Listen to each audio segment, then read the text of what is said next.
गुलाम मोहम्मद, जिन्हें दुनिया the great gamma पहलवान के नाम से जानती है। गामा की पैदाइश सन 1878 में अमृतसर में हुई थी। गामा पहलवान को 15 अक्टूबर सन 1910 में रुस्तम जमा के खिताब से नवाजा गया। गामा को उनके 52 साल के रेसिंग कैरियर में एक बार भी हराया नहीं जा सका, इसलिए उनको रेसलिंग की दुनिया में आज भी ग्रेटेस्ट रेसलर माना जाता है।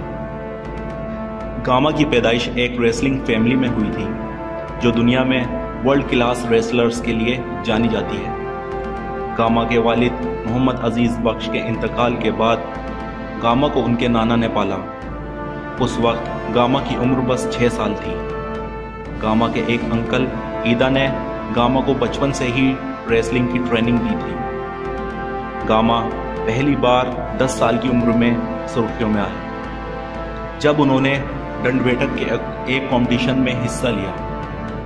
इस कंपटीशन में 400 रेसलर्स ने हिस्सा लिया था। इस कंपटीशन के आखिर में जोधपुर के महाराजा ने गामा को विनर डिक्लेयर किया था। इसके बाद दतिया के महाराजा ने गामा को ट्रेनिंग के लिए चुना। गामा रोज ट्रेनिंग में अपने 40 रेसलर साथियों के साथ कुश्ती लड़ते थे। रोज 3000 दंड और 5000 बैठक करते थे। गामा को पहली बार शोहरत मिली जब उन्होंने 17 साल की उम्र में रुस्तम हिंद रहीम बख्श सुल्तानीवाला को कुश्ती के लिए चैलेंज कर दिया। रहीम बख्श सुल्तानीवाला भी 7 फीट का ज़बरदस्त रेसलर था। उस वक्त लगा कि रहीम 5 फीट 7 इंच के गामा को आसानी से हरा देंगे, लेकिन जब कुश्ती शुरू हुई तो 4 घंटे चली। कुश्ती के फर्स्ट राउंड में गामा डिफेंसिव रहे और दूसरे राउंड में ऑफेंसिव रहे। कुश्ती के दौरान नाक और कान से काफ़ी खून आने के बावजूद गामा ने रहीम को कड़ी टक्कर दी और आखिर में मैच ड्रॉ पर ख़त्म हुआ। रहीम के साथ कुश्ती गामा के कैरियर में टर्निंग पॉइंट साबित हुई और गामा को रुस्तम हिंद खिताब के लिए स्ट्रॉन्ग कंटेंडर माने जाने लगा। 1910 तक गामा ने इंडिया के सभी जाने माने रेसलर्स को हरा दिया। इस वक्त गामा ने बाकी दुनिया पर फोकस किया और गामा अपने भाई इमाम बख्श के साथ दुनिया के बाकी रेसलर्स से कुश्ती के लिए इंग्लैंड चले गए, लेकिन छोटी हाइट की वजह से उनको कंपटीशन में एंट्री नहीं मिल पाई। इस पर गामा ने एक ओपन चैलेंज दिया कि वो किसी भी 3 रेसलर्स को 30 मिनट्स के अंदर हरा देंगे। हालांकि ये चैलेंज बाकी रेसलर्स और प्रमोटर आरबी बेंजामिन ने एक मजाक की तरह लिया। लंबे वक्त तक किसी भी रेसलर्स ने ये चैलेंज एक्सेप्ट ही नहीं किया, तो इस पर गामा ने हेवीवेट रेसलर्स को चैलेंज किया। गामा ने स्टैनिलोस जिबिस्को और फ्रैंक गोच को चैलेंज किया कि या तो वो उन दोनों को हरा देंगे या उनको प्राइज मनी देकर घर वापस चले जाएंगे। चैलेंज को एक्सेप्ट करने वाला पहला रेसलर एक अमेरिकी बेंजामिन रोलर था। कुश्ती के पहले राउंड में गामा ने रोलर को 1 मिनट 40 सेकंड में गिरा दिया और दूसरे राउंड में 9 मिनट 10 सेकंड में। दूसरे दिन गामा ने 12 रेसलर्स को हराया और इस तरह टूर्नामेंट में एंट्री पाई। 10 सितंबर 1910 को आखिरकार गामा का सामना वर्ल्ड हैवीवेट चैंपियन जिबिस्को से हो गया। तब जिबिस्को एक बड़े रेसलर के बतौर दुनिया भर में जाने जाते थे। ये match John bull world championship का फाइनल था, जिसका इनाम 250 पाउंड और जॉन बुल बेल्ट थी। 1 मिनट के अंदर गामा ने जिबिस्को को जमीन पर पटक दिया। जिबिस्को 2 घंटे 35 मिनट तक जिबिस्को को जमीन पर चित करे रखा।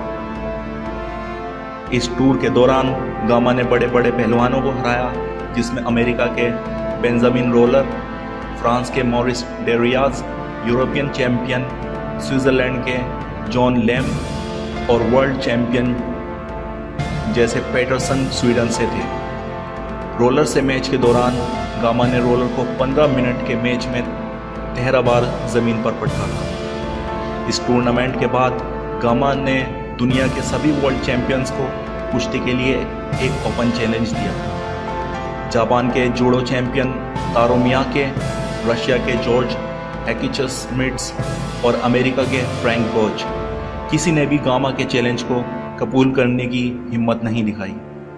एक वक्त पर गामा ने कंपटीशन के लिए चैलेंज दिया कि वो 20 इंग्लिश रेसलर्स को एक के बाद एक कुश्ती करेंगे और सभी को हराएंगे। अगर वो एक से भी हार गए तो प्राइज मनी लौटा देंगे, लेकिन कोई भी गामा के चैलेंज को एक्सेप्ट नहीं कर पाया। इंग्लैंड से लौटते ही गामा का सामना रहीम बख्श सुल्तानीवाला से इलाहाबाद में हुआ और काफी देर तक चले इस कुश्ती के मैच को आखिरकार गामा ने जीत लिया। इस मैच को जीतने के बाद गामा को रुस्तम हिंद का खिताब मिला। एक बार गामा ने उनके सबसे मजबूत ओपोनेंट के बारे में पूछने पर गामा ने जवाब दिया, रहीम बख्श सुल्तानीवाला। रहीम बख्श सुल्तानीवाला को हराने के बाद गामा का सामना पंडित बिद्दू से हुआ, जो 1916 के दौरान इंडिया के बेस्ट रेसलर्स में से एक हुआ करते थे। गामा ये मैच भी जीत गए। 1922 में प्रिंस वेल्स के इंडिया के दौरे पर प्रिंस ने गामा को सिल्वर मैच प्रेजेंट किया। 1927 तक गामा को कोई ओपोनेंट नहीं मिला जो उनको टक्कर दे सके। जनवरी 1928 में एक बार फिर गामा और जिबिस्को का मैच अनाउंस हुआ। ये मैच पटियाला में हुआ। इस मैच में जिबिस्को बदन से काफ़ी मजबूत और मसल्स बिल्ड थे, जबकि गामा पतले थे।